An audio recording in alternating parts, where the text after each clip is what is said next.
Hello guys, আসসালামু আলাইকুম। কেমন আছেন সবাই? আশা করি ভালো আছেন। আপনাদের দোয়ায় আমিও ভালো আছি, আলহামদুলিল্লাহ। আজ আমি লাউ শাক রান্না করে দেখাবো। যে লাল ছোট আলু আর সিম লাউ শাক দিয়ে রান্না করব। জন্য আমি শাকগুলো কেটে ধুয়ে পরিষ্কার করে নিয়েছি, আলুগুলো কেটে ধুয়ে পরিষ্কার করে নিয়েছি, আর সাথে সিমগুলো দিয়ে দিয়েছি কেটে। দিয়ে আমি শাকগুলো বসিয়ে দিয়েছি একটা কড়াই দিয়ে। আমি রসুন তেতো আর পেঁয়াজ কুচি দিয়ে দিয়েছি কাঁচামরিচ ফালি দিয়ে আমি শাকটাকে সিদ্ধ করে নেব। দিয়ে দিয়েছি লবণ দিয়ে আমি শাকটাকে সিদ্ধ করে নেব। ঢাকনা দিয়ে ডেকে দিয়েছিলাম, আমি ঢাকনাটা উঠিয়ে নিয়ে আমি শাকটাকে নেড়ে ছেড়ে দিচ্ছি। আমি ভালো করে শাকটাকে নেড়ে ছেড়ে দিচ্ছি।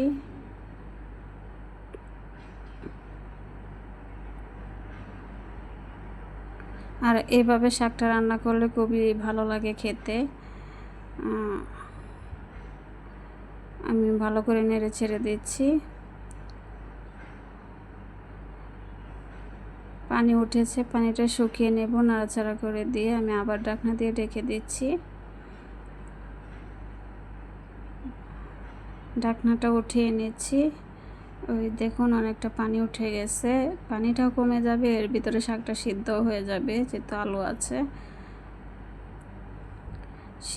পানি কমা অবধি আমি শাকটা রান্না করতে থাকবো। যেভাবে আমি একটু করে দিয়েছি যেন পানিটা কমে যায় তাড়াতাড়ি। পানিটা শুকিয়ে গেছে, এখন আমি নেড়ে ছেড়ে দিয়েছি। দিয়ে আমি শাকটা ভাজি করতে আবার পেঁয়াজ রসুন ভাগার দিয়ে নেব শাকটাকে। পেঁয়াজ রসুন ভেজে আবার ভাগার দিয়ে নেব। শাকের পানিটা শুকিয়ে গেছে, এখন আমি আরেকটা চুলায় আমি ওই তেল দিয়ে দিয়েছি। একটা কড়াই বসিয়ে দিয়ে তেল দিয়ে আমি শুকনো মরিচ মাঝখান থেকে কেটে দিয়ে আমি মরিচটাকে ভেজে নিচ্ছি। মরিচটা ভাজা হয়ে গেছে, এখন এখানে আমি দিয়ে দিয়েছি ওই পেঁয়াজ কুচি আর দিয়ে দেব রসুন, তেতো করা রসুন। আমি পেঁয়াজটাকে একটু নেড়ে ছেড়ে ভেজে নিয়ে আমি রসুনটা দিয়ে দেব। রসুনটা তেতো করা, মানে এভাবে রসুনটা দিলে হয় কি, মানে একটা ফ্লেভার ভালো আসে।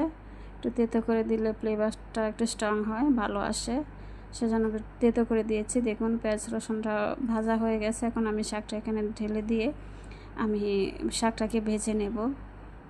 আমার শাক রান্নাটা কেমন হয়েছে আপনারা কমেন্টে জানাবেন। যদি ভালো লেগে থাকে তাহলে আমার চ্যানেলটা সাবস্ক্রাইব করে লাইক কমেন্ট করে আমার পাশে থাকবেন প্লিজ।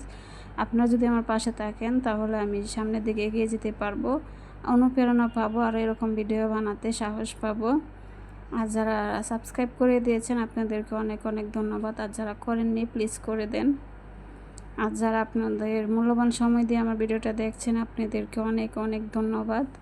আর যারা